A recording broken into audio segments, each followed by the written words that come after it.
Builds Dallas, and then he called me up and was like, "Hey, I want you on there." And I had seen it, and I was about to call him and be like, "Yo, you should have me on there." Actually, yeah. So I started doing my own thing. It was just like me and John. I think how long have we been friends? We haven't been friends that long. Maybe 2 weeks. Yeah. We had like one lunch. Yeah. It was a good lunch. It's been like 3 or 4 months. Right. And basically I started doing this, and I was like, it'd be a good, because him and I, every time we've ever sat down for lunch or anything, we always have this really fired up, energetic, focused conversation about all the shit we're doing, right? Yeah, and it's good I'm flow. like, "John, you should be on this." And he was like, "I was literally just about to text you that." I mean, Yeah. it helps, man. It helps having more than one person. Right. Just because. Yeah, if you're just one-on-one with the camera, it's and It's just hard to, it's the second you introduce anyone else, there's just so much more content to talk about. exactly. It's Cool. definitely nice. We're ready? We're good? We're recording? All good? Okay, so we are live. Chris, What's up, guys? welcome to the show. Welcome. Than's for having me. John, thanks Yeah. for setting this up. Absolutely. I've known Chris for a little while through Ice Shaker, through Yeah. GameStop. Got introduced and been doing some stuff with him. So wanted to bring him aboard. Yeah. Former NFL player, Cowboys, Broncos, and Colts. That's right, man. Nice. And then you've been a successful business owner for quite some time, and owner of a successful Shark Tank company, Yeah. which is super rare. So, Brought my beast with me right here, man. The There it newest is. launch. I think we're over 100 different SKUs now. So wow. 2 years in, super fast growth. It's been a ride, man, but it's been fun. That's fantastic. Well, tell us about the product and tell us about, I know you have more than just Ice Shaker going on. So, Absolutely. What are you up So, Ice Shaker, 2 years in, I started this kind of as a side gig. Really side hustle for me. Continued after my NFL career. I was living a healthy lifestyle. I was at the gym every day, sometimes twice a day, and I'm now in Dallas. So super hot out, 100 degrees. I'm heading to the gym, and my bottle's just sweating everywhere. I'm making little sweat designs on the gym floor. I'm sitting there thinking hey man, there has to be something better out there. I was really looking for a bottle that I could bring to the office, then bring it to the gym, then bring it to the pool. We're pretty much bring it everywhere. So it was frustrating having to use one bottle for this, one for this, and fill up my sink with 5 different bottles by the end of the day. So went home that day, figured I'd go online, go on Amazon, Google, search for it, and next thing I know, I had one at my door. It was kind of the first time ever in my life where I thought of an idea and it wasn't created yet. So really the simplest idea that no one put the time into it and no one created yet. So went from there and started this journey of creating the best bottle that I can make. yeah. How many iterations have you gone through now? We're at the Beast. The And Beast. Even knowing you for a year or so, this is mine that you got for me. That's right, man. That's the old version now. Just a couple months later. Right, but you Yeah. said 100 SKUs. What was it like starting with that first bottle where you were like, I've got this idea, and then now we've got the Beast? Absolutely. The first bottle, really a test, kind of a proof of concept. So we wanted to get something out there, we wanted to get out quick, and so there's really nothing to it. It was a bottle with a shaker top on it. No really way to break up protein. And I actually called it the Ice Shaker because I wanted to kind of pretend that you'd throw a couple ice cubes in there and help break up the protein. Right. So that's where the name came from. So kind of funny. It's grown so much since then. It has a twist and agitator now that actually breaks up the protein. Yeah. But really went from that, was able to just get a proof of concept, see if people liked the idea, brought in a smaller amount of product, and was able to sell it. Was able to get decent sales, and I had this whole game plan in mind to then bring it to Shark Tank. Yeah. So I had this crazy story. I had an email from my agent at the time, a sports agent, who sent out an email to every one of his clients. So at the time, I think he had over 150 guys, and they were Shark Tank was looking for ex-players, or even current players that had some kind of business that they could present on the show. They were looking kind of to bring that attention, and it helps their ratings. And at the time, I thought, man, I love this show, and I wish I could do it, but this was 2013 in the middle of my career, and Right. I had nothing. Yeah. So fast forward 3 years later, I think of this idea. From that point, I said, man, I have to get back on the show. Yeah. Yeah. So hit up my old contact, hit up that email and I get this reply back saying, hey, sorry, I don't work there anymore.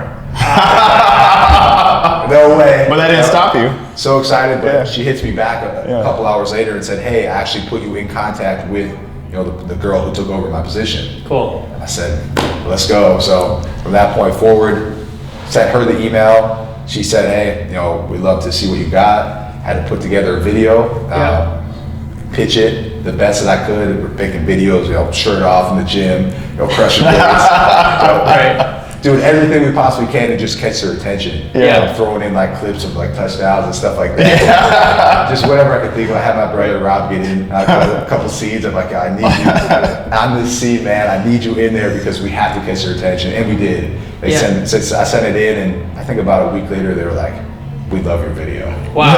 That's awesome. And even from that point on, and this is skipping a whole ton of steps that other entrepreneurs have to go through. I mean, Right. I was just at an event here in Dallas, an entrepreneurship event where they were pitching the very first stage, and there was thousands of people there, and I was like, man, I'm glad I got to skip these steps. But Was this Stadia? This was not at Stadia. Okay. It was an entrepreneur event that I spoke at. Okay, cool. A couple weeks ago. I can't remember the exact name of it, but there's thousands of people pitching their products, and I just thought, like, man, that's amazing that they went all the way from there, and some of these companies make it. Yeah. I got to skip some of those steps, but even for me, it was still a long process just for me to get on the show, and lots of paperwork, lots of videos, really having to verify all your information, and then you're signing stuff that you wouldn't believe you're signing, just because anything can happen on TV, and when you go on such a big stage and it doesn't turn out the way you like it to, a lot of people get depressed, or it's going to affect them for the rest of their life. So we're signing paperwork saying we're not going to kill ourselves, stuff like that. Like, Really? Yeah, what am I signing up for right now? Wow. So just kind of crazy, and really then had to get all the paperwork behind it as well. Is this really a company? Is there any debt? Anything like that. And so stuff that came up, I never even knew was on my reports, were showing up. So I'm like, this is insane. Well, I was going to ask you because, I mean, I think most people have watched Shark Tank. Probably everybody's going to watch this, has watched Shark Tank. What's it like? You talked a little bit about what it's like kind of getting into it. Obviously all the crazy paperwork. What's it like preparing for it? What's it like going through those doors out to the Sharks? Yeah. And also, one of the things I always hear is, when you're being grilled and they're like, what are your numbers, just things like that. Or had you looked at past episodes and said, okay, this guy screwed that up. I need to make sure I got these things. Or what was kind of that whole thing? Absolutely. Yeah, preparing for it was exactly like you said. I went back and I watched every single episode. And I was at season 9 at that point when I had the opportunity to go on. So I had 8 seasons to go back and look at. So I feel bad for the first season because they really had nothing to go off of. Right. But for me, I went back, I wrote down every single possible question that they asked, and I made sure I had an answer for it. So I was waiting for someone like Mr. Wonderful to say, hey, what's stopping me from making the Mr. Wonderful shaker? And that question was locked down. I had word for word what I had to say back to him, because that was probably the hardest thing to defend, because there really isn't a patent that can protect you, and so Well, I remember when that was one of my first questions to you when I met you, was, you got a patent on this thing? And I found Yeti doesn't have patents, right? And stuff like that. And the coolest thing that just popped in my head was just working hard can be a competitive advantage. I think your answer to me was like, we're willing to do this, and we're all in, and so that's why we're going to succeed. Like, you don't have, obviously you want a patent if you can get one, but if I'm understanding correctly with your experience, is like, man, hustling, the grind, that's going to get you beyond your competitors. 100%, and that's what I've seen in everything. Going back to the first business that I started with my wife that we haven't even talked about yet, but it's just everything about it there was no way to protect that. It's just, can you do it better than everyone else? Can your customer service be better? Can your service be better? All around, can your product be better? And that's really what it's all about in pretty much every aspect of life. There's huge companies out there that are doing really, really well, have absolutely no IP. Right. And with us, we have some IP on it, mostly designed around the lid, stuff like that, but it's not a utility patent. So Sure.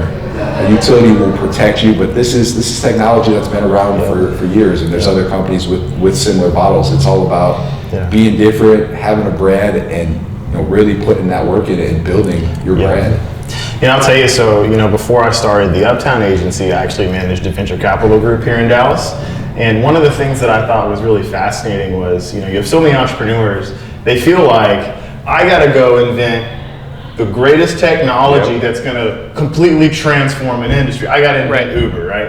I gotta invent something that is so fundamentally gonna change the way a complete industry works, or else or else my ideas don't matter.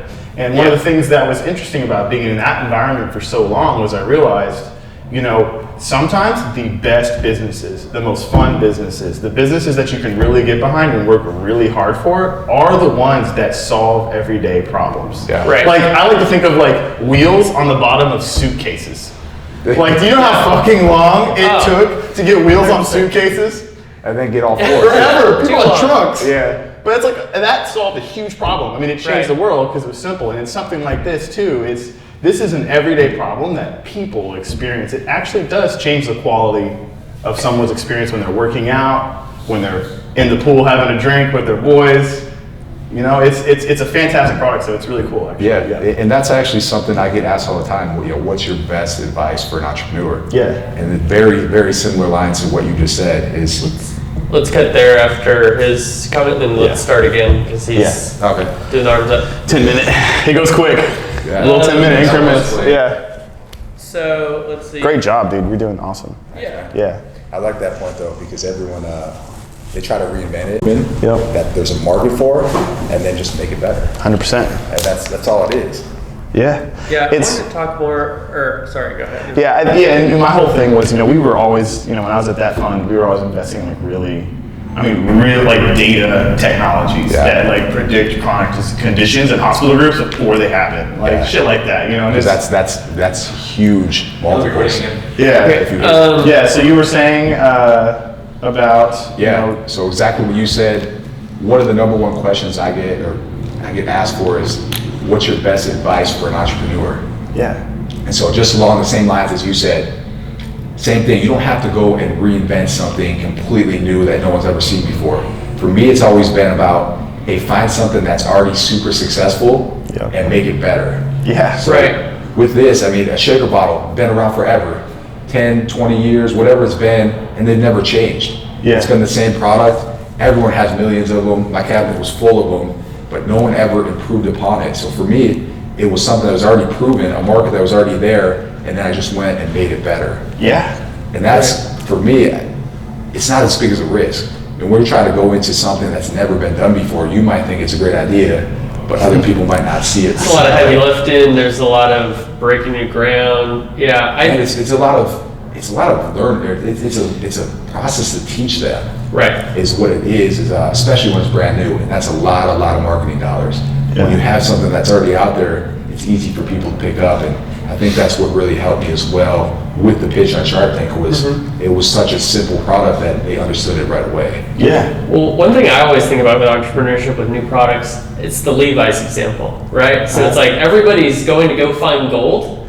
What can you do to support everybody who's doing this super risky thing, right? You're making jeans out of canvas that hold up when they're in the mines, right? 100%. And so like everybody is going to the gym. Everybody's bringing cups to the pool, right? Everybody's wanting to mix their protein up. How can I help them do what they're doing, but in a way that doesn't have as much competition, supports them, and enhances their experience doing it, right? Absolutely. So when you went on Shark Tank, was that, obviously you didn't need to raise the money.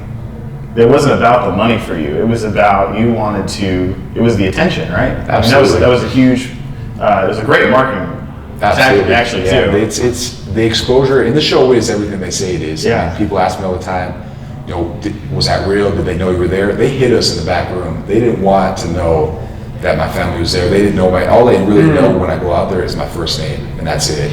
Interesting. So they knew Chris was coming out with this Did they know what the product was? I think they might have known the name of the product, Okay. and that's, I don't even know if they get that, because I don't think they want them to know and go do the research before. They wanted to go out there and completely fresh, brand new idea they'd never seen before, and so you get that real reaction. That is cool. I think all they know is your first name when you walk on stage, and they had no clue who I was. I mean, there was. Did Mark Cuban recognize you, No. or you could explain? I didn't have to explain. My 4 brothers ran out of the back room. Right. That's awesome. I think I remember watching the episode and I think specifically Mark's reaction when Rob comes out is obviously super recognizable. He's like, oh, Gronkowski. It's that Gronkowski. I gotcha. Yeah. So I didn't say my first name or my last name when I first came out as well. So they didn't know the last name. I think it was about 2 minutes into the pitch, I said, hey, you might know a couple of my friends I brought with me, and I called them, and they ran out of the back room, and we all chest bumped and all that. So at that point they realized, or at least Mark realized, maybe Alex as well, maybe Mr. Wonderful too, but they kind of picked it up right away, and it was game on after that. Played them in Flip Cup. Yeah. Whooped them in Flip Cup. Yeah. So whose idea was that, by the way? That was mine. Curious. That was your idea. For me, it was just about breaking the ice, and they wanted us to do like push-ups or some kind of competition against them, and I'm like, let's really make it fun and engaging instead. And interactive. It's, Absolutely. I mean, it's so cool when you get the Sharks in there, and it humanizes them a little bit too. Absolutely. It's cool to see these people who are billionaires or so successful in business, and it's like, wait, I've played Flip Cup, and you're like, how often do you do this now? You guys have the advantage. You played a lot more Flip Cup. I was practicing all week. Mr. Wonderful. You're training. Oh man. But Mark Cuban's played more than one round of Flip Cup in his day. Yeah. So he was at the end. He was mad because they never got to him. Oh, really? Oh, he didn't get to. Yeah, he wanted to take us on one-on-one afterwards. That's so funny. He did flip it, and he flipped it over and won. Yeah. Really? Just one flip at the end, so that was interesting. But yeah, I think it was a good way to really loosen up the room too. Yeah. I mean, you see the shows where they walk in, it's so tight, there's so much tension, and after that, it felt easy. They came out, and not everyone knows this, but you see the 7-minute pitch or the 5-minute pitch or kind of the whole episode on TV, but we were in that room for probably over an hour. Oh wow. And so by the time we left, they knew everything about me, from high school on, everything I'd done, all my past, where I went to school, education levels, all that before I left that room. And when you actually see it on TV, they show some Flip Cup and then closing the deal. But a lot more into that, and I don't think I really got asked the super hard questions because it was kind of that atmosphere in the room that just got loosened up from us really playing Flip Cup and being excited and having fun. Yeah. Well, I have a question for you you mentioned your family, right? All being in there participating. So you've obviously had a lot of entrepreneurial experience. Does that come from your family's background, or did that come to your life later? Yeah, growing up, so my dad, I believe he's 29 years into his business now, so he's the 4th largest distributor of specialty fitness equipment in the U.S. now. Really? Started as nothing, worked out in college. He played college football at Syracuse University, and afterwards had 5 boys. Right. And he said, I want to train these guys with the best equipment that I used when I was in college. Yeah. So he searched everywhere in Western New York and the Buffalo area, and nobody carried it. He had to go to New Jersey, was the closest location that had fitness equipment. Wow. So he saw this opportunity, to start his own thing. Yeah. And so he did. So he jumped in. He worked 2 jobs, and it was a nightmare. I'm sure trying to raise 5 boys. That alone was probably a little bit of a nightmare. I still don't know how we did it, or my mom. I mean, that's I have 2 boys now, and that's a lot, man. So to have 2 full time and start your own thing, it was impressive, and we watched him just grow from this little tiny building to a bigger one, and then a bigger one, and then open another one. So super impressive, and I worked with him at age 14, carrying treadmills and through these little houses in Buffalo, and they make me carry the heavy end too. So it taught you a lot though, from ground up of how a business needs to be run, and the atmosphere there, and how to take care of employees and take care of problems and all that. So something you don't normally see, especially at age 14. I'm sitting there learning from a young age. So everything was about earning money and saving it, and the value of a dollar. So we saved everything. We had a paper route since I was age 10. I had a paper route. I did paper route when I was a kid. Yeah, so the whole family was doing it. Just teaching us responsibility and hard work. Yeah. It wasn't, our parents never gave us anything. So See, if we got a scholarship, they might say, hey, someone else got a free car because they got a scholarship. For us, it was, you guys got to buy it yourself. Yeah. See, I love that so much. I was actually talking with John the other day about, this interview, and, I was telling him, it's not a coincidence when you have multiple children play in the NFL. It's not a coincidence when the byproduct of your children's lives, and this is to your parents' credit,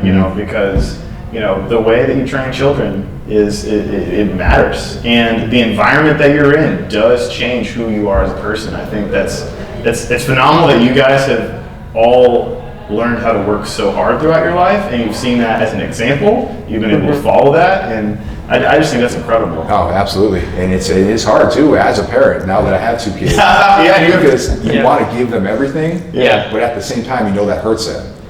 And so it's kind of, if you give them that car, you give them that free education, it's, hey, how hard are they really going to work when they're not paying for it? And I see that a lot with kids who get college for free. They're not really going to class. They're not really learning this stuff. They're kind of just passing by. But the kids that are paying for it themselves, they're there for a reason. They're on a mission, and they know they're paying for it. They're going to work harder, and they're going to do the best that they can at it. My favorite quote is actually by this guy here in Dallas called T.D. Jakes. He always says, rich people always give their kids everything but what made them rich. Yeah. And I think that's a super phenomenal quote. Absolutely. Because you have to learn the struggle. You have to learn what it's like not to have something so that you can work for it. Yeah, it's true. I mean, you see so many times people with a lot of money, and the kid can never really follow up and take over the business. Yeah. So it's hard, and it's because of that kind of just natural human reaction to want to give your kids everything. So it's tough to pull back from it, and I'm already seeing it myself, and it's something that I'm going to have to work on to really make him earn what he deserves. Yeah, that's great. Joseph, do you have any more charge batteries for your A6000? Yeah. In this bag right here, gray bag. Main zipper on top. There should be two charge batteries. Love it. You buy like $5 like 6 packs and you don't care about it. That's all you know. Yeah, I was thinking the other day, it's just like, be thankful for the stage you're in, whatever that stage is. Yeah. Like every stage, there's a variety of them, is like, has pros and cons, right? Yeah. But the grass isn't greener on the other side, the grass is different on the other side. Yeah. And so, when you're single, you have more time, right? When you're married, you have somebody that you're with, but you don't have the time, right? Okay. Cool. But yeah, just, leveraging whatever your situation is. So even when you look at from a business standpoint, right? Like you're in startup mode and you're thinking, man, at some point I want to be at this, all these employees, all this revenue, et cetera. Yeah. It's a different game then. Yeah. Right? And so startup mode has its challenges, but it has its benefits as well. When you've got investors and you've got employees and everything, there's advantages there, but there's different challenges, right? Yes. And so that's something I'm trying to work out. My personal life and my business life is like identifying what is beneficial to my current situation. Let me make the most out of that to get me to the next thing, so that when I'm in a different situation, I won't look back and say, I had that and I didn't do anything with it. Yeah. And then these benefits set me up for better leveraging the new benefits in the next thing. Yeah, and a lot of people talk about, it's not about necessarily what resources you have right now, it's about resourcefulness. Right. If you look around, the resources that you need to do anything are all around us. It's all about building the relationships, understanding who can I connect with, and what can I learn from the people around me, or what can I learn from Google or YouTube in order to acquire the skill sets to make this successful. Absolutely. I think that's one of the hardest things people struggle with now too. And they say the whole millennial era, and I didn't kind of believe in it, but I do see it. I mean, people now are they're so used to getting an immediate answer. They don't want to go and put that work in and really Oh, yeah. figure out and solve the problem. And that's really what an entrepreneur is. I mean, you're a problem solver at the end of the day. You're a really good problem solver. Problems that you never thought you ever have to solve. But Right. I mean, it's stuff that you would never think will come across the table, and you're at this point for me, we started landing some big deals with GNC and just got a vendor ID with Academy Sports, and it looks like we're going to every Lifetime Fitness as well. Wow. But yeah, now it's how do I ship this stuff out? And I'm now becoming a shipping manager. Now you're getting into logistics. And it's stuff that you never thought it'd be an issue with, how you label a pallet and put it through the EDI system that I've never even heard of before. But Right. stuff like that I have to figure it out on my own. I don't. Yeah. As I'm growing, I don't have that shipping manager yet. Hopefully soon, but it's a problem that I need to solve. I need to solve it immediately.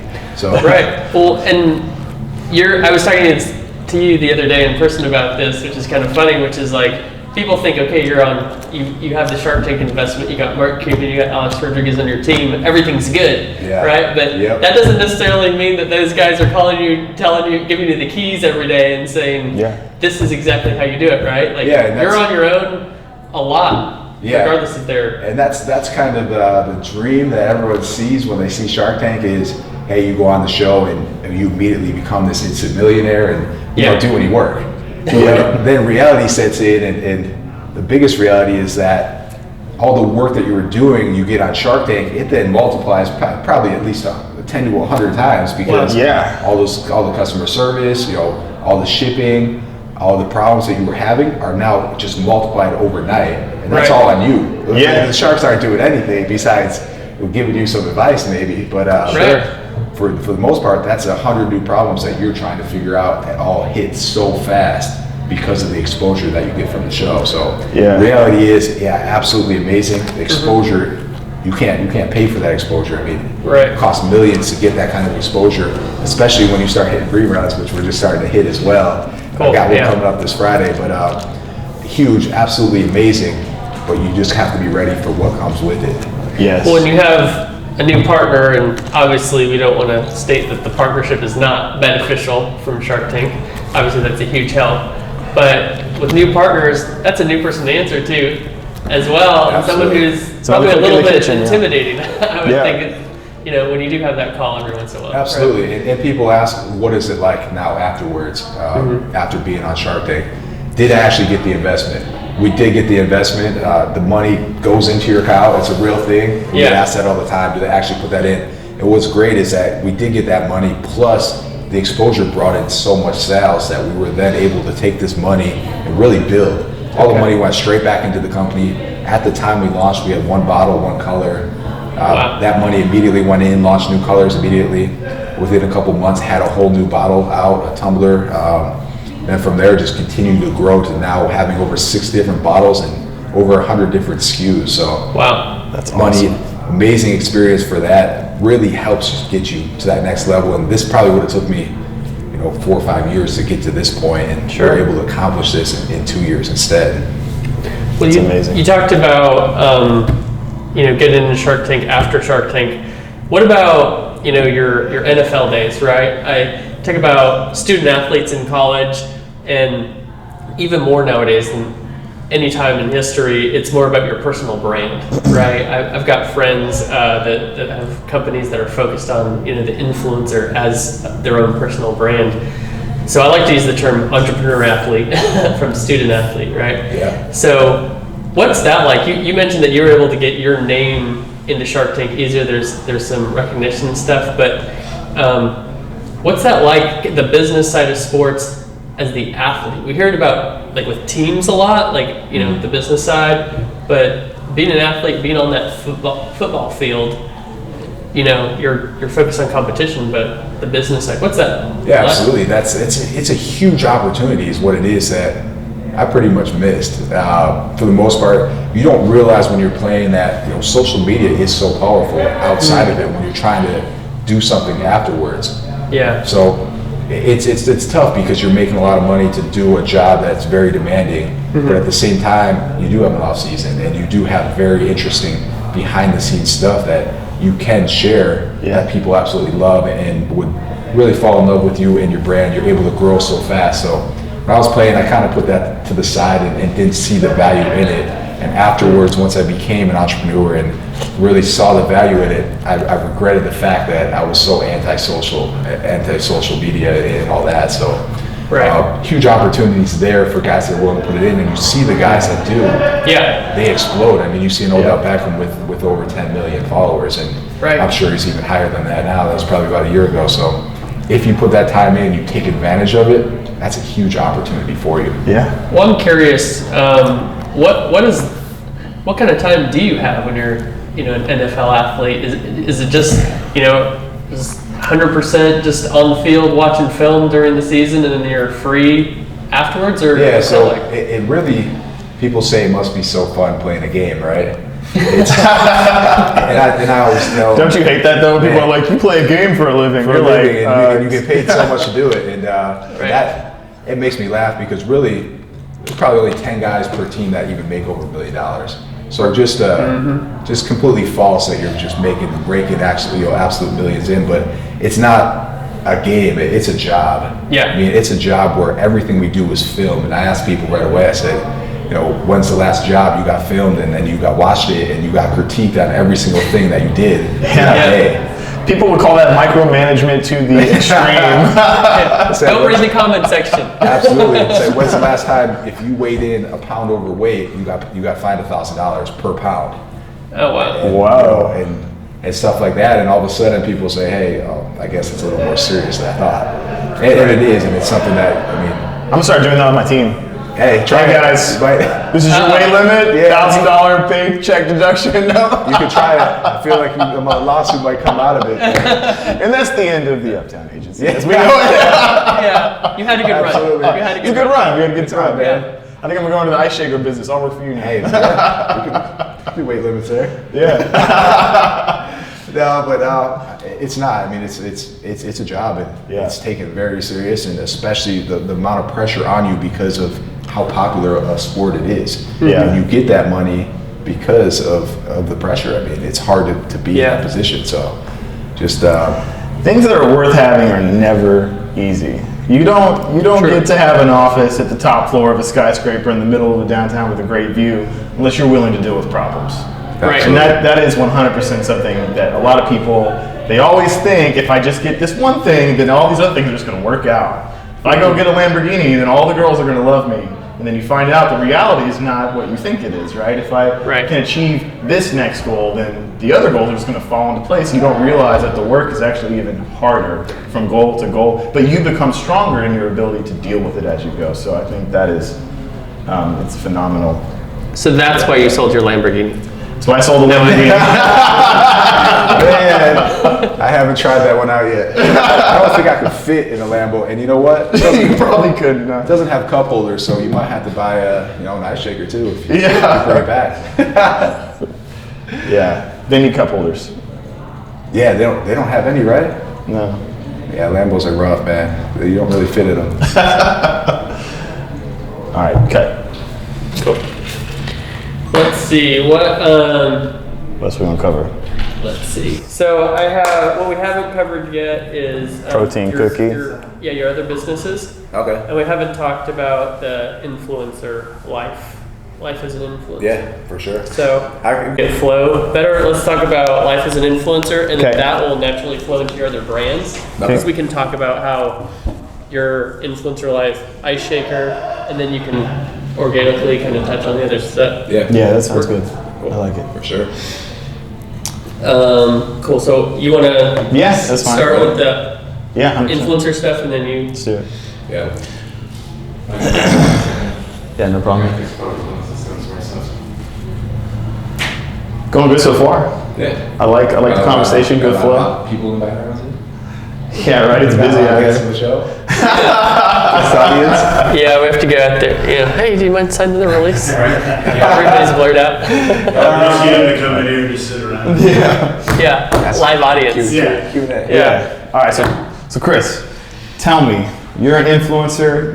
You've been on the public stage and in the public eye for, geez, quite a long time in many different capacities. So you know, how do you view being an influencer and being someone that people look up to? You know, you've got kids that look up to you and respect you. You've got adults that, you know, admire what you've accomplished in your life. You know, how do you look at that in terms of like your responsibility to, you know, for the world in a sense, right? And like from an ethics perspective, but at the same time, like how can you also show other people that leveraging the attention they're able to garner on social media can actually help them achieve, you know, their business goals? Yeah, in being an influencer, and I'll say I'm a micro influencer at this point, not at that level, you know, that a lot of people are at, but it's something that I had to learn. Yeah. It's a skill, it really is, and it's not just, hey, you know, you post something. It's something that you really have to acquire and learn, because you don't just post, you know, hey, look at the ice shaker. You're not going to get followers from that. You have to post stuff that actually gives people some kind of knowledge or some kind of, you know, actual information that they want. Yes. Right. You know, if you just sit there and throw product, your following actually goes down, even if you're posting every single day. So Yeah. Yep. if you can find a way to give them value, that's when you actually grow, and that's when you actually have value yourself behind and are able to help push a product or help somebody live a better lifestyle. So something that took me a while to really figure out and acquire was a skill to really relate to people, see what they want, see what benefits them as well. So stuff like, you know, maybe a healthy recipe that I'm eating, they're interested in seeing, you know, Yeah. or, you know, why do you look like this? What are your lifts? You know, can you post a lift? Yeah. Absolutely. Here's a lift. You know, I'll post one every couple weeks so that someone else can do it with me, or, you know, stuff of that nature, that even behind the scenes stuff of NFL stuff, like we talked about earlier, where I was posting my actual weigh-in slip that I got from the Cowboys that said, you better weigh 245 pounds on this day or you're going to be fined. So stuff like that were just cool stuff that you don't see, you know, stuff that I'm sharing about myself. Instead of just sharing, you know, Yeah. I'm a boss and all the best stuff, you have to also show some stuff that you struggle with. Yeah, don't create this fake image of what life you want people to perceive your life. You know, the whole idea, you know, Gary Vaynerchuk talks a lot about document, don't create. Right. People really do care about the behind the scenes. They want to know what it takes to do something. Absolutely, and for us, and what really is great about it is that people now also want to know who's behind the brand. Right. So what's really sold our product is the story and who's behind it, because you can go out there and you can buy any bottle. I mean, Yeah. there's hundreds of bottles out there. I mean, we're different in certain ways, but at the end of the day, if you want, you know, an insulated bottle, you can find one, and Right. and you might be able to find a better price, whatever it is. But you're not going to find someone that has a story behind it like we do, that Right. has a face behind it like we do. So you can go out there and say, hey, I'm going to buy a non-branded bottle. It might be all right, it might be terrible, but there's nothing that comes along with it. No one knows where it came from, and that's what really drives people is a story, and being a good storyteller. So a lot of big brands are coming to us and saying, hey, you know, we'd love to buy your product and tell your story, and that's why we're also so successful. We had a purchase order come in from Abacare, you know, a huge brand in the supplement world, and they came in and bought thousands of bottles, and Wow. they were giving them away free and telling our story, and we had all their brand ambassadors saying, hey, thanks so much for partnering up with us. Yeah. Because of you, I tell your story, and we sell so much more because of it. Yeah. People are engaged and they love it. So Well, I think the story is so powerful. You know, I've heard a quote, something like, once you know someone's story, you can't hate on them. You know, like you can see celebrities, you're like, I don't like your music, or I don't like your attitude on the football field or whatever. Then you find out what was their path and you become a fan. Yeah. Right? Because it humanizes you, right? Absolutely. And I think we're often maybe tempted to just put out the cool stuff, like, me doing this, me doing this, me doing this.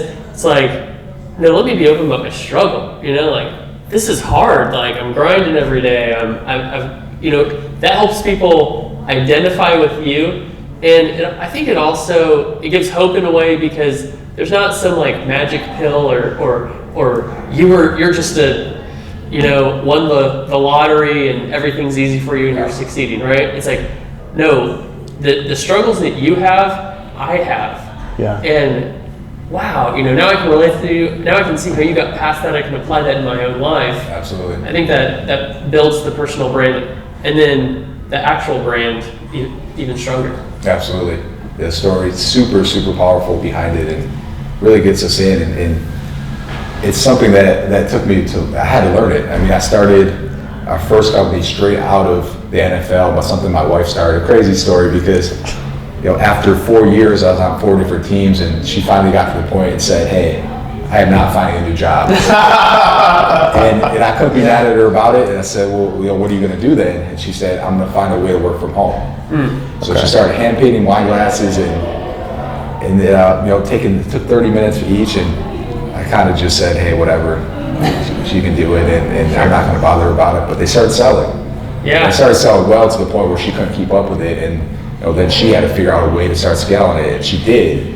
So she bought other machines, and they started doing vinyl and stuff like that, and the opportunity started growing so big that when I left the NFL and when I was in the off season, I started helping her and saw that huge opportunity there.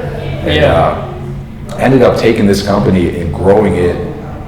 By the time I left the NFL, we were making more money doing that than I was making playing in the NFL. Wow. So really cool opportunity for me, led into Ice Shaker as well. But at that point, going back to the influencer side of it, I didn't use it at all. And I think it was another big mistake for me. But coming out of the NFL and then saying I was part of a wedding decorating company was something I couldn't really put my mind, my brand behind at the time. So that's not your brand. not at all. Right. And really her passion and all that. But when I finally did start putting it out there, I had such a response of, "Why didn't you tell us about this earlier? Everyone's looking for this. I just got married." Wow, all this stuff. And that's also kind of was an eye opener for me that being an influencer and using social media was a huge avenue that I didn't even tap. And that really pushed me into working on it to get better at it. So you mentioned that company. Obviously, we've talked about Ice Shaker. You have some other companies that you own as well. Is that right? As of yesterday, Oh, we just breaking news! breaking news. Breaking news on the J Older Squared. brother and I, look at that. Breaking news already. I don't know what it's gonna. We might have to edit the date out there. We'll go back. But we bought a protein cookie company. Cool. as of Congratulations. yesterday. A brand that we were working with in the past. They saw the opportunity to sell it to us and let us grow it instead of them, and really use what we built already with our customer base and our demographics and our whole family history and in the fitness industry to really push this product to the next level. So they were excited to give it to us. They're still making the cookies themselves. We just took over the brand and the sales for them. So super exciting opportunity for us, and I love cookies. So What's the website so we can go check it So out? it's theproteincookiecompany.com, Theproteincookiecompany.com. and they'll be on Ice Shaker as well, and Nice. Amazon, and they are already in all the HEBs in Texas. So cool brand that we're hoping to just explode to the next level. Yeah. How did you decide? How did you hear about this company? Just so we do, and one of the biggest things I learned in business is just networking. So any brand that's in our industry that isn't a competitor of ours, we're going to reach out to them and say, "Hey, let's do some kind of collaboration. If you're up for it, let me send you some free product. Let's exchange product in the first place, introduce each other, and then from there, let's do some kind of collaboration." So to do a free giveaway with another brand that has, say, 30, 40,000 followers is introducing us to their entire market in demographics while we introduce them to ours. Yeah. And then we're able to go past that and do email blasts and really help get some customers to kind of buy both products. So something super simple that costs almost nothing for both of us. So maybe a couple boxes of cookies, a couple shakers. So less than a $50 investment to put us in front of thousands and thousands of people. Well, one thing I learned, I got into doing partnerships, corporate partnerships, is how many partnerships happen without 1 cent going to the other partner. Everybody's got their own value. Not all value is cash, right? So I might have a great audience. I might have a big database, right? But you might have maybe, let's say, the affinity with that audience that they love your brand. I can reach them, but I can get people loving my brand a little bit more through yours, or you've got this influencer, you've got the product. When you can identify your company's value and then another brand's value that are complementary, you can do a lot at a really low cost. Absolutely. It benefits both people so much that it just makes sense. And that's where the networking comes in, and you just have to find them, reach out to them, get on the same page, and really benefit. So simple as that ended up leading to us now buying a company to grow. Awesome. That's a fantastic A year story. later, and we're now the proud owners, and they're super excited as well to continue to grow something that they started that they couldn't take to the next level. You know, they're excited for us to do it for them. Should we throw in the buzzword synergy? No. Cool. We're Okay. guys. I gotta take a piss. I gotta go. So bad. All this water. Oh man. I'm like sitting here. I'm like, action. I know. So you, yeah. So just start talking about from cookies to coffee. Yeah, for the cookie. So we locked up the cookie company, and it's perfect because we already had a brand that we started called the Protein Coffee Company. Okay. So cool product that I really thought went along with our shaker bottles. Really hit all the demographics that we had, and what it is it's 2 shots of espresso, and it's 20 grams of protein, 1 gram of sugar. So it really went with the healthy lifestyle, going to the gym. Most people were then getting a protein shake in, and they were drinking a coffee in the morning and going to work. Right. So we really found a way to integrate both, make it 2-in-1 while using our shaker bottle. So launched this product, has done extremely well for us, and what's really cool about it and why we also brought it in is because it brings back customers. Yeah. It's a recurring revenue stream that we didn't have because with a bottle, it's such a well-built bottle that for the most part, you don't need more than one. Right. Yeah. We really And you pushed- had it for a while. Absolutely. Yeah. And Good so point. we push that you need 2 or 3. I mean, you need one for work, the house, the car, and all that. Yeah. But for the most part, people are buying one for themselves. They might buy, some for their friends, holidays, stuff like that. But it's not something that you buy every week. Yeah. So we had to find a way to really drive customers back. So we came out with Yeah. a protein coffee that, it's a 2-week supply. So after 2 weeks, you're coming back to the website, you're gonna see the new products, the new bottles.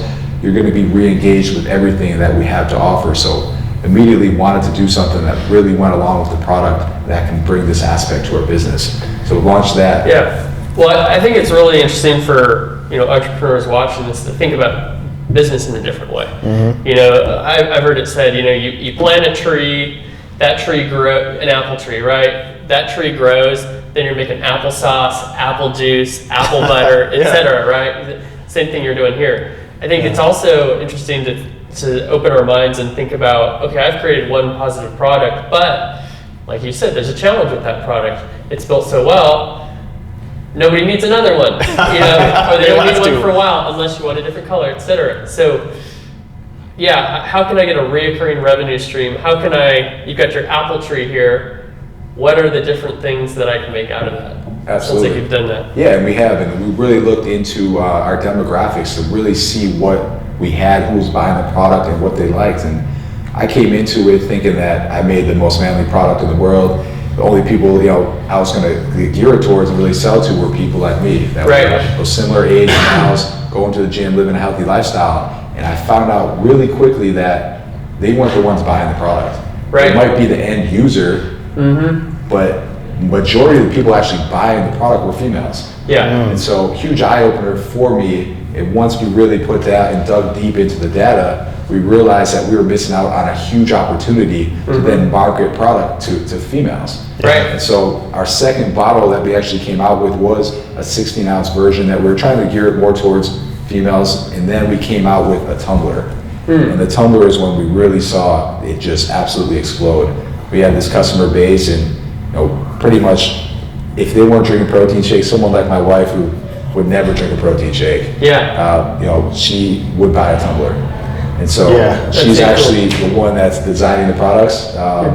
She's designing the colors, the patterns, stuff like that. So just going back to her, asking her, hey, what do you think we can do to really address this demographic that's buying the product for other people but not for themselves? How can we capture that and also get them to purchase? And I think that's cool. It's it's another way to think about business. Number one is like all your resources, like entrepreneurs, open your eyes about the resources around you, right? So in gaming, when I see when I'm talking partnerships with other brands and stuff at GameStop, the people who understand gaming the most are the people whose kids are gamers, because they see it firsthand. In the same way that your wife is able to give a different perspective, and she's not going to drink this, but she's giving you ideas for new SKUs, new products. Also, it's important to know your main target market, but also how can I authentically open that market up to target other people, right? Absolutely. And yes. it's sometimes it seems obvious, but it's who's your real target market. Like you said when you started, it's so interesting. I think a lot of brands do this. This is my end user, or I just see people like myself. But who's the gifter? Like Yes. who's like around you know, holiday, yeah. a lot of it's not the end user. Yeah. Who's shopping for all the Christmas presents? It's mom, right? So You know a great example of this? So, my girlfriend has a little tiny dog. It's a, Yep. what is it? What kind of dog is it? a purse I dog. don't remember. Does she keep It's a tiny dog, right? It's cute, right? We went to Whole Foods the other day and I bought this, this like $40 dog food and it was a tiny bag. Yeah. Now the dog is the end user of this dog food. Obviously, I'm not. I tried dog food once when I was like 12, and I quit. We've all done it. Kids try it all the time, man. Wasn't for me. But they market this whole grain, like it's organic food. They've got like all kinds of vegetables and all. It's sold to me. It's sold to make me Right. feel good about feeding the dog this product, right? Yeah. It's not sold to the dog. And in the same way, a lot of brands, like you're saying, you always come in with a preconception of this is who I'm selling to, but a lot of times you find out that's not the case. The conversation that you should be having is different than the ones a lot of us do have with our clients because we have a preconceived notion based upon our worldview. But the thing that we have to remember is that our potential customers don't think the same way we do. Sometimes they do, but a lot of times they don't. They don't believe the same things, they don't value the same things, they're not incentivized by the same things. Right. And especially if you get that target market wrong from the first place. So it's cool that you guys recognize that. I think that, that's why you guys are growing so quickly, is because you really do perceive your audience correctly and you're willing to make adjustments in the way that you view them, in the way that you view the people that are actually making those buying choices. I think that's Absolutely. great. Yeah. And it's something that we hit on earlier is you have to be able to make changes. You have to be Yeah. agile. Yeah. Third version of the bottle in less than 2 years because we took the feedback that we got and we adjusted it. And we adjusted it one time and it became better. And we Yes. got feedback back from that bottle and we wanted to fix all those issues. So people see value in it, even if there are small errors or mistakes in something you're doing. They see value if you continue to improve. So Yes. our customers will come back when the new version comes out because they know it's now better. They know we put the work in. They know that we listened to what they actually said and did it. So they love the brand because of that reason. And we come out and we point that out. I mean, we come out with the new lid and we say, we did this because of you guys, because of what you told us. And people relate to it. They absolutely love it. And they're not going to say, hey, well, send me the new lid. They're just going to buy a whole new bottle because they want to support the brand at that point. I gotta tell you, as an owner of an agency, it's so refreshing to talk with an entrepreneur, someone who's building this company and gets it. I mean, you get it. I think that's just incredible. You see so many people that are floundering in their efforts to connect with their audience because, like you said before, they're just talking about themselves. They're not Absolutely. Yeah. inserting themselves in the conversations the customers are already having and trying to add value. Yeah, and a lot of people just, I mean, it's an ego thing. It's, this is the best product, you're gonna like it. Right. And that's something that you have to put aside immediately is, hey, how can I make it better? If there are issues, we're not just gonna force it upon people, let's improve it, let's listen to what everyone's saying, let's find a way to make it better for everyone. Yeah, I remember one thing that really hit me in college in an entrepreneurship class was they talked about, I think the stat was 90% of patents fail because the entrepreneur will not change the product.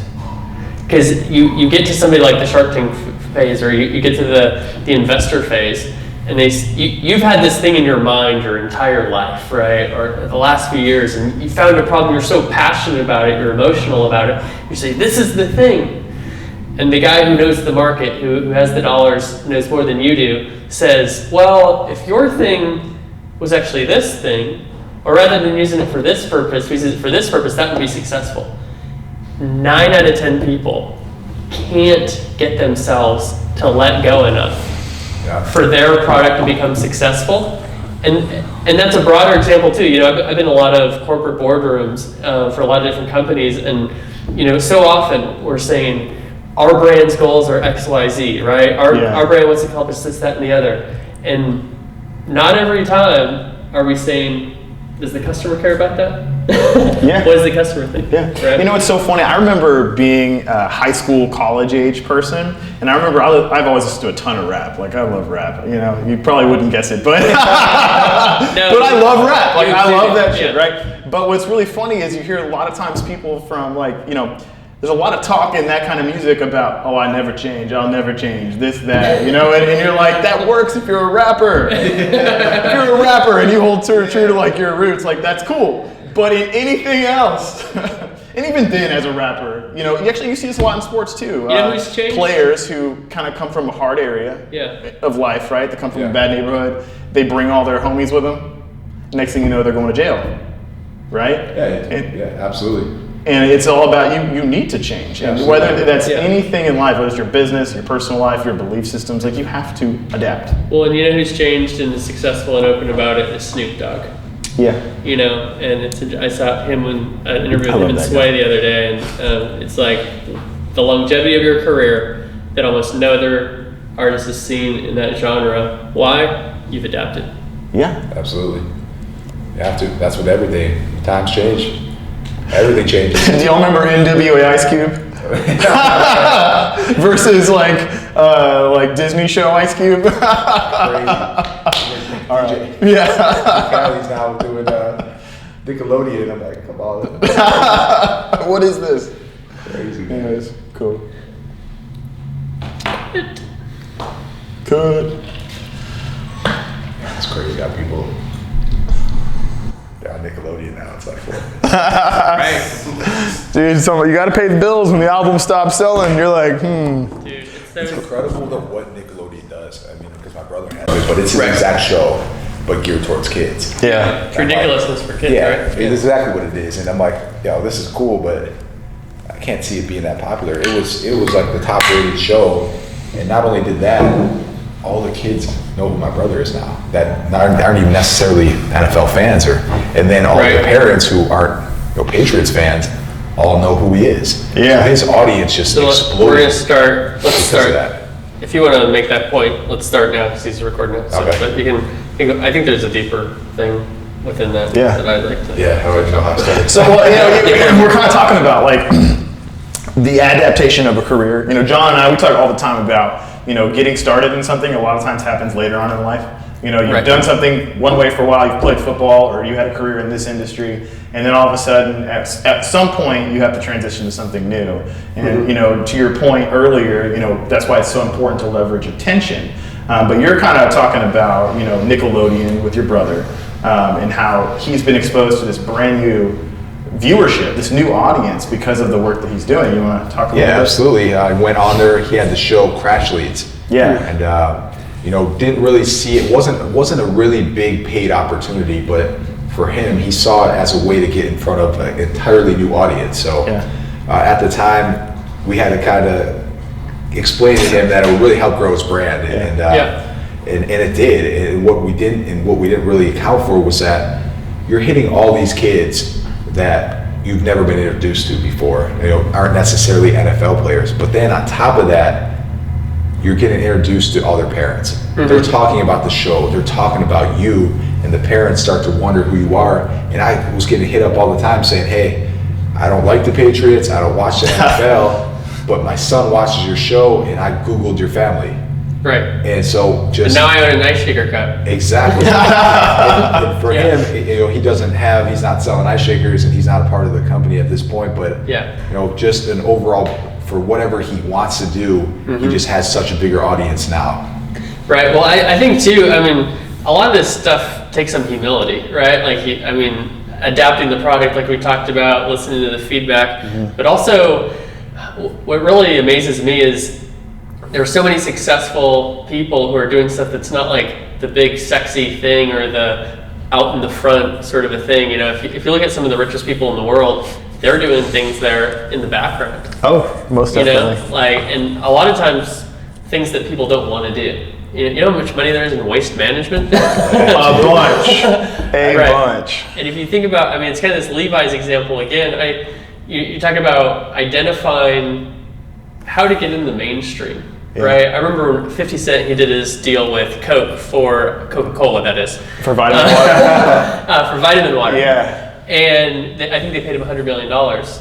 And I heard an interview with him before he got into vitamin water, and he was telling his friends, he's like, I'm trying to get into water.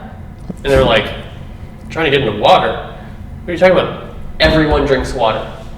It's like, oh. And he had the vision there to get involved with something that every single it's a huge audience there, right? And so, I had a past role that was involved with working with Rob Dyrdek on a number of things.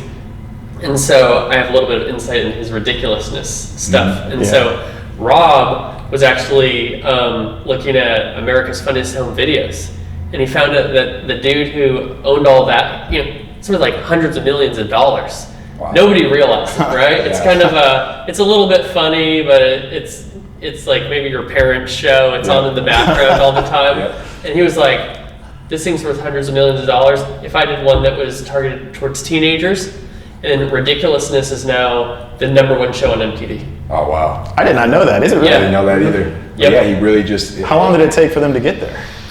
I mean, just a few years, but I mean, if you look at the format, it's the exact same thing. It's the funny videos. What they've done differently is they have a culturally relevant co-host on there. You have Future on there, with Chanel West Coast and him, and it's America's Funniest Home Videos, but it's just a new target market and relevant to them. The greatest part about that is it's going back to what we talked about earlier, about taking something that's already successful and just making it better or readapting it to something else. That's all he did. Good point. He didn't. Great. He didn't remake the genre, or he didn't make the genre. He adapted it to be more relevant. New audience and I mean, use YouTube instead of a video camera. That's all he did. Yeah. So really saw something that was super, super successful, and then found a way to adapt it to a newer audience. I mean, he knew it was going to be successful. He did his research, very similar to kind of what we were talking about earlier. Don't completely reinvent an entire new idea. Take something that's successful and make it better. Exactly. And then you had some of the hustle. You're working hard. You have unique insights. I mean, I think a lot of it, and this relates to what you do, is data, right? In this day and age, and you get people coming to your page. Yeah. But then what are you doing with them? Do you know who came to your page? Are you able to retarget those folks? And I think a lot of people miss that part, right? Yeah. That's a lot of what you do.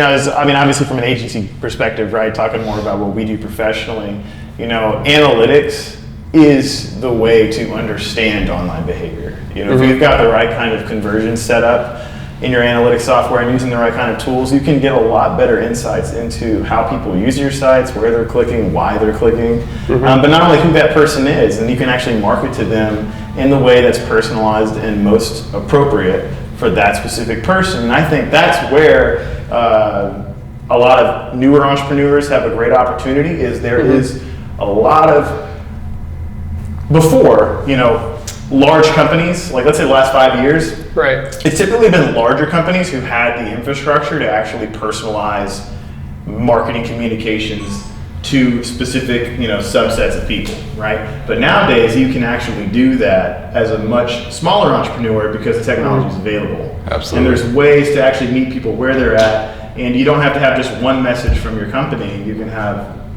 50 messages from your company because they're all tailored to the person that it's speaking to, and you're meeting everybody where they're at, and that's where marketing is changing most drastically. And that's like today's Levi's example, right? Because if you think about it, back then you had everybody going to the gold rush doing their thing, and he's supporting them being able to do that with apparel, right? Here you have everybody selling products, and everybody's driving to the site, right? What are you doing? You're helping them better understand their consumer and reach them better. So I think we have all these examples. Like I always say, nothing is new, right? Like there's adaptations of new stuff. Like technology gives it a different look and feel, but it's and this just popped in my mind. It's kind of an eye opener that like analytics is today's Canvas jeans, right? Yes. I mean, you are supporting. I like to look at analytics as a way to listen. Yeah. Any relationship prospers if you listen well. Yes. Because if you don't listen, you can't understand. And analytics is just another way to listen.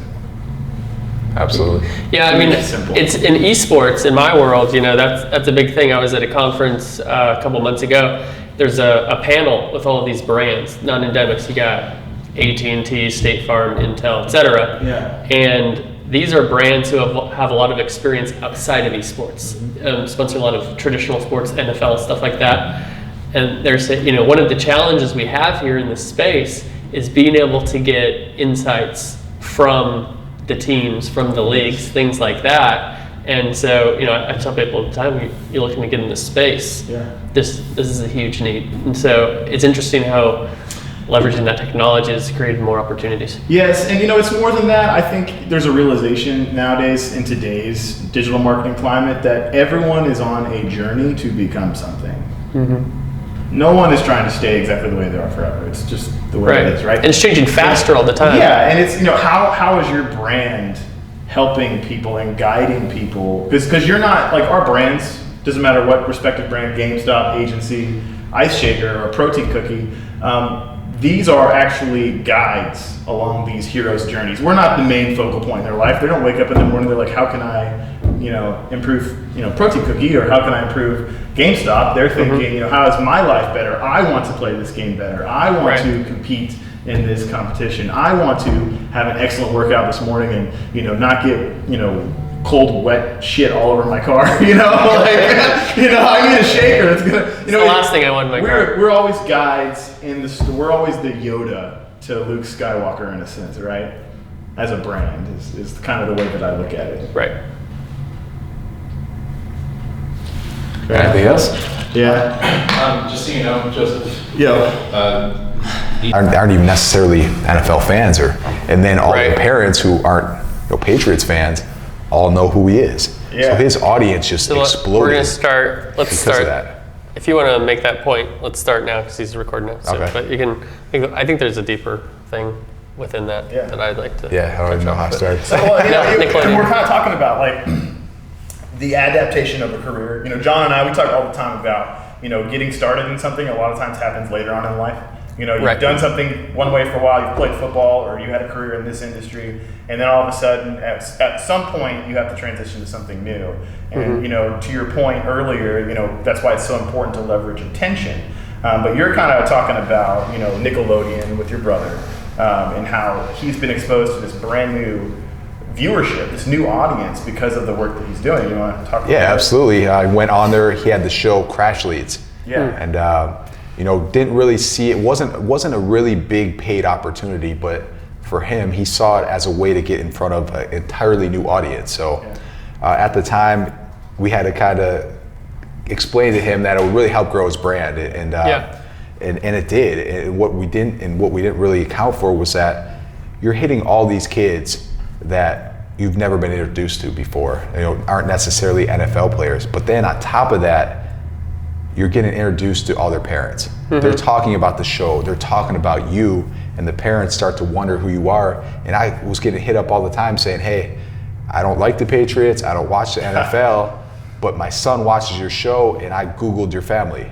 Right. And so And just now I own an Ice Shaker cup. exactly. and for Yeah. him, you know, he's not selling ice shakers and he's not a part of the company at this point, but Yeah. you know, just an overall, for whatever he wants to do, he just has such a bigger audience now.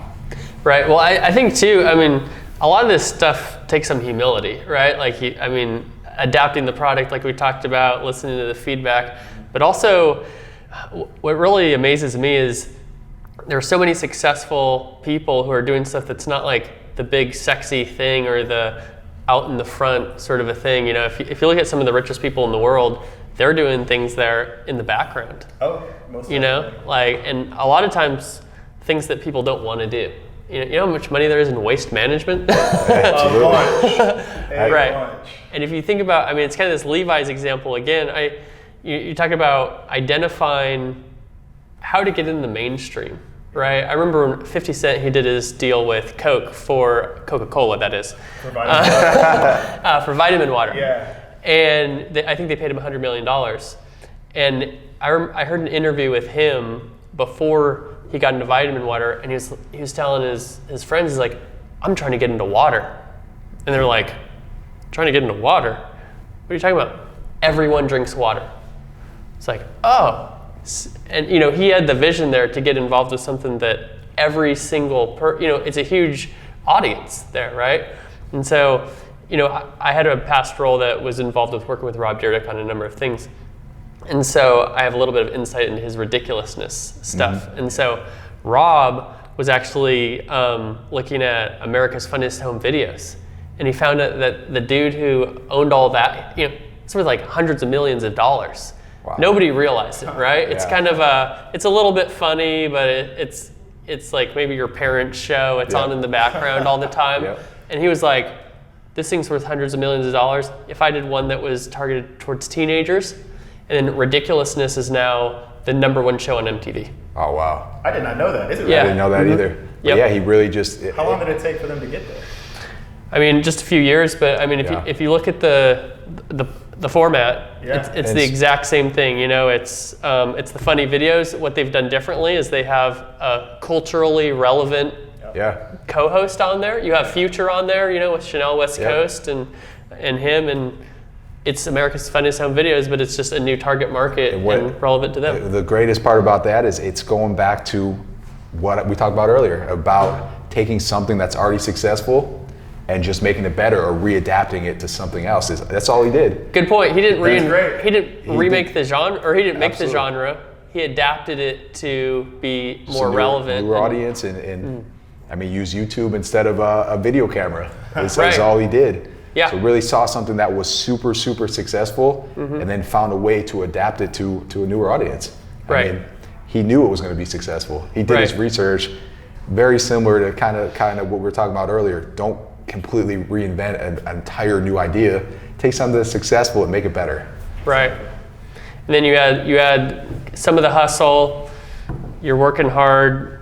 You have unique insights. I mean, I think a lot of it, and this relates to what you do, is data, right? In this day and age, and you get people coming to your page. Yeah. But then what are you doing with them? Do you know who came to your page? Are you able to retarget those folks? And I think a lot of people miss that part, right? Yeah. That's a lot of what you do. Yeah, I mean, obviously from an agency perspective, right, talking more about what we do professionally, analytics is the way to understand online behavior. If you've got the right kind of conversion set up in your analytics software and using the right kind of tools, you can get a lot better insights into how people use your sites, where they're clicking, why they're clicking, but not only who that person is, and you can actually market to them in the way that's personalized and most appropriate for that specific person. And I think that's where a lot of newer entrepreneurs have a great opportunity. Is there is a lot of before, large companies, like let's say the last 5 years, Right. it's typically been larger companies who had the infrastructure to actually personalize